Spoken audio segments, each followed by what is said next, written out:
Hello, everybody. This is Brian Marshall, host of the C-Suite Sherpa podcast, where we shine a spotlight on great resources for the C-Suite.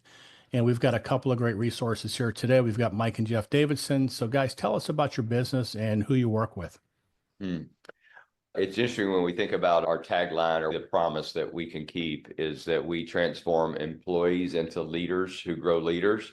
Now, sometimes that employee is the owner because he's been an employee, right? He's hanging out in the technical area or the management area, and he's not in the entrepreneur area. Another term we use is called EMT. So we really want to transform that employee into a leader who grows leaders. That's great. We were talking offline about leadership and especially what's going on in the world today. We need leaders at home, in our communities, and especially at work.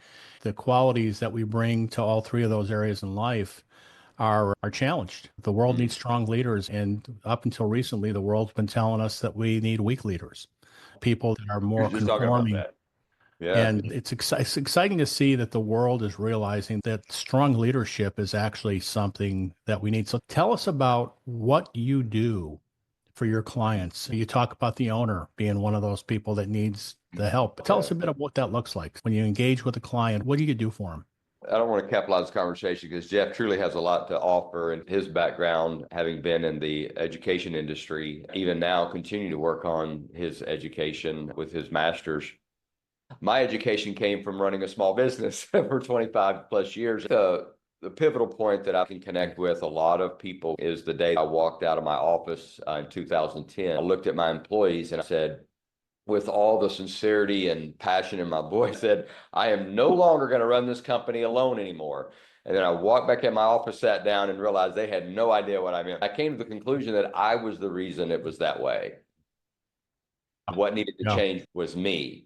When it comes to what do we offer our clients is bringing them down a path of change within themselves and their leadership, recognizing that it is their leadership. It's John Maxwell who says everything rises and falls on leadership. We're a part of the John Maxwell team out of Atlanta. When we start peeling the onion back of every one of our current clients, we can connect the dots to whatever challenge they have to their leadership.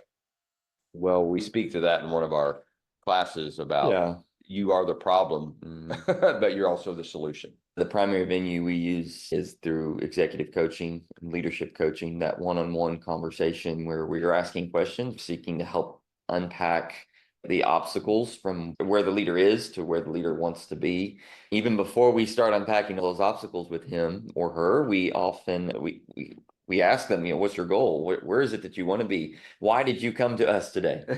Because usually that's what it is. There's something in them. They're just like, I can't keep doing this. Yeah. And so we try to understand, well, what is this that you can't deal with anymore? And so we help take them from where they are to where they want to be. We do that one-on-one coaching. We also do leadership training classes. Sometimes that involves the employees or some of the managers within the company, not just the executive. We'll take the employees and help grow them through our leadership training. I think that's the 15 principles class. We do an online 15 principles of leadership that we use to sort of, so many leaders or people that are put in a position of leadership are put there because they were good technically.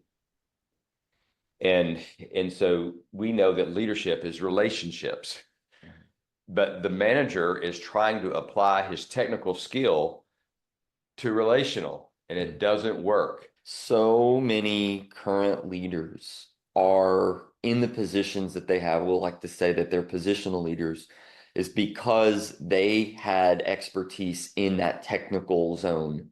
And so, they're the best of the technical. So let's just make them a manager. Let's make them a leader. What we find is leadership is really only about, was it 13% technical? 87% personal, relational. And so you find a lot of these leaders, individuals who in leadership positions who were promoted to that position of leadership because of their technical background, and maybe they don't have no personal relationship, but that is an underdeveloped area. And so leadership and leading other people, leading a team is a struggle because all they've known is that technical work. Underappreciated skill set, right? I mean, we take our best leaders in a technical area, like this is our best software developer. This is our best project manager. This is our best fill in the blank. And we promote them into no longer playing to their strengths. They're actually playing to their weaknesses. Yeah. And so, and then we get upset with them and we criticize them and say they're lousy leaders. Well, hey, listen, who put them in that position, right? Yeah. You hired them. Back to you, Yeah, David. hired them. You put them there. Absolutely. That was your decision. With that in mind, I heard a couple of things. Mike, you mentioned one of your greatest teachers has been being a business owner. You guys have gone through and you're certified in John Maxwell's methodologies, which is great stuff. I highly recommend it. Jeff, you've got a background in education. So when you look at all those things combined, what would you say someone listening that might be a leader where they wake up one day and I think I can't keep doing this, but they don't know what they should do?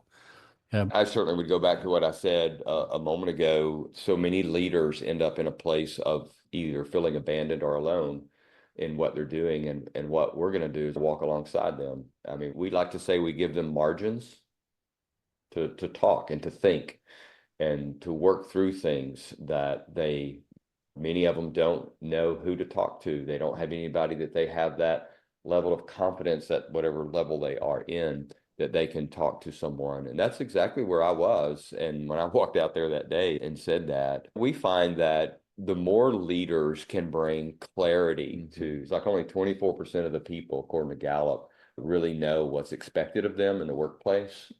And when that happens, they're always pulling on the leader to come reassure, reaffirm, or ask questions. And then it ends up being this place where the leader is back in the technical lane.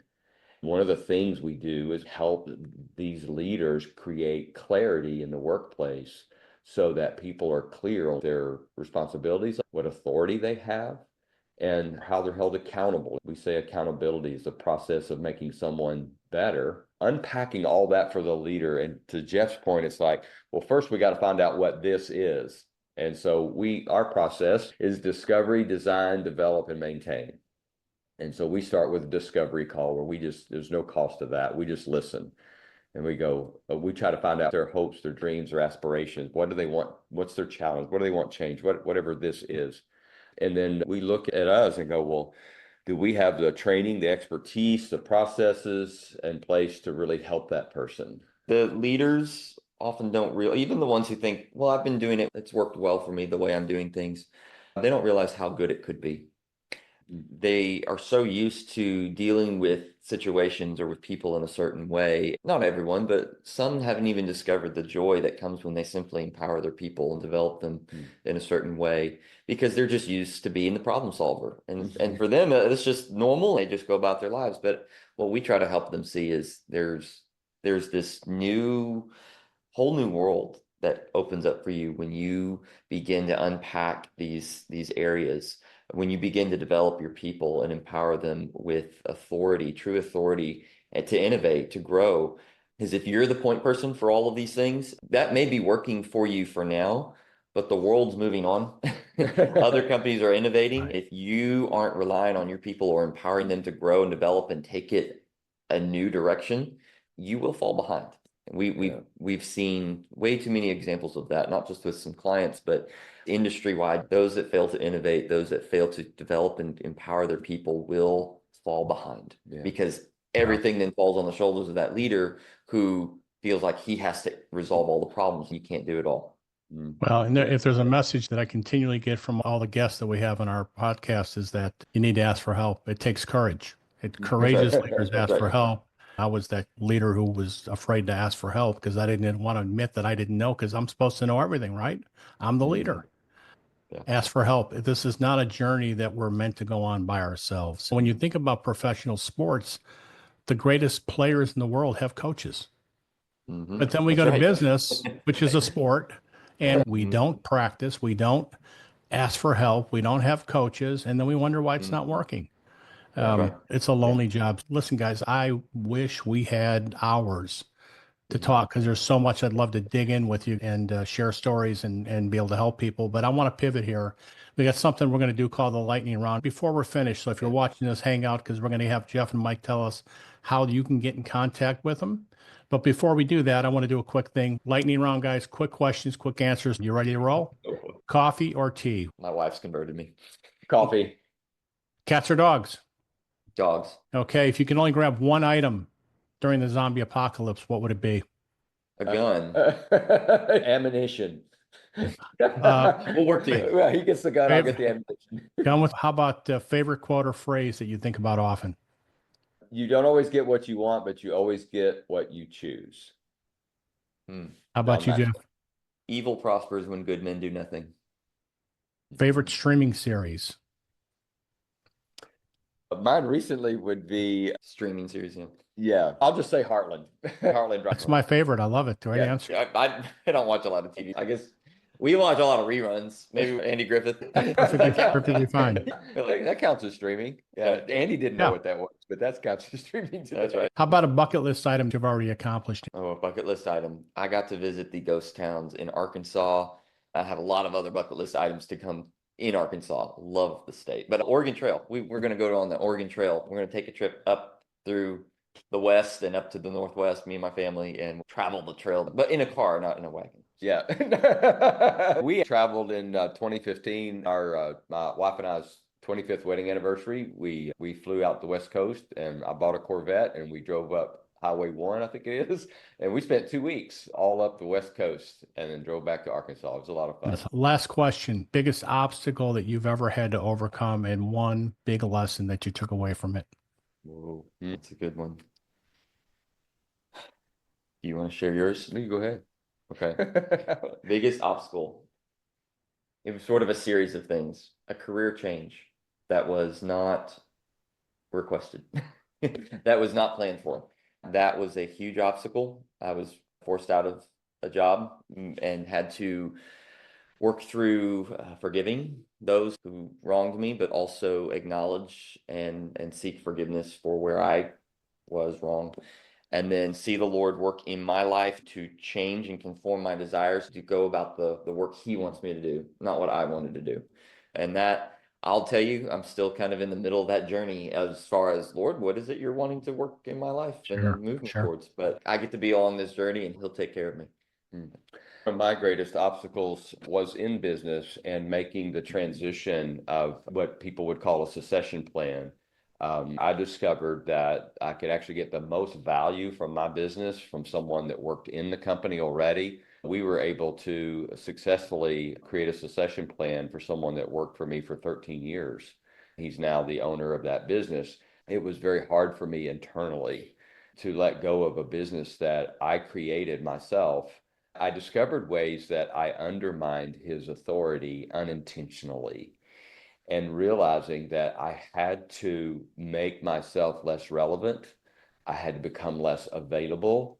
And these are intentional behaviors that a leader must do in order for a succession plan to become a reality.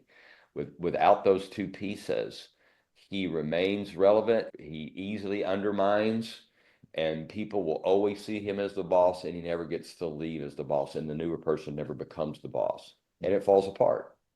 I mean, that's the reality of it.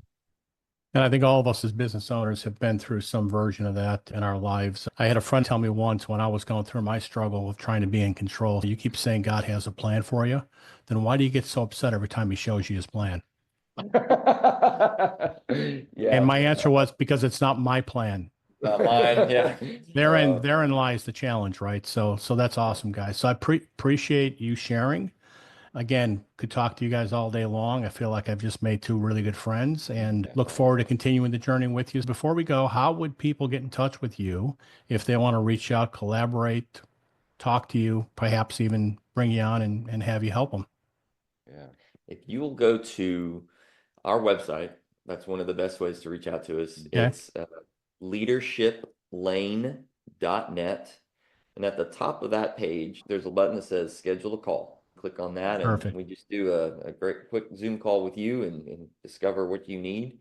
Down below, at the bottom of the page, there's a contact form if you would rather type it out and share anything on your heart and mind that you want to reach out to us about. And really one of the things that we provide for everyone in the world is we call it Moments with Mike. And they're just little 30-second reads that come out on Monday, Wednesday, and Friday to keep your brain in the leadership lane. That's what it's designed to do. So guys, appreciate your time and your insights. If you didn't get the website address, don't worry. We're going to post it in our YouTube channel. Make sure that you have access to that. So guys, again, appreciate you. Look forward to continuing the journey with you, and have a great day. Thank you, Appreciate Brian. that. Thanks for making time. Really appreciate it.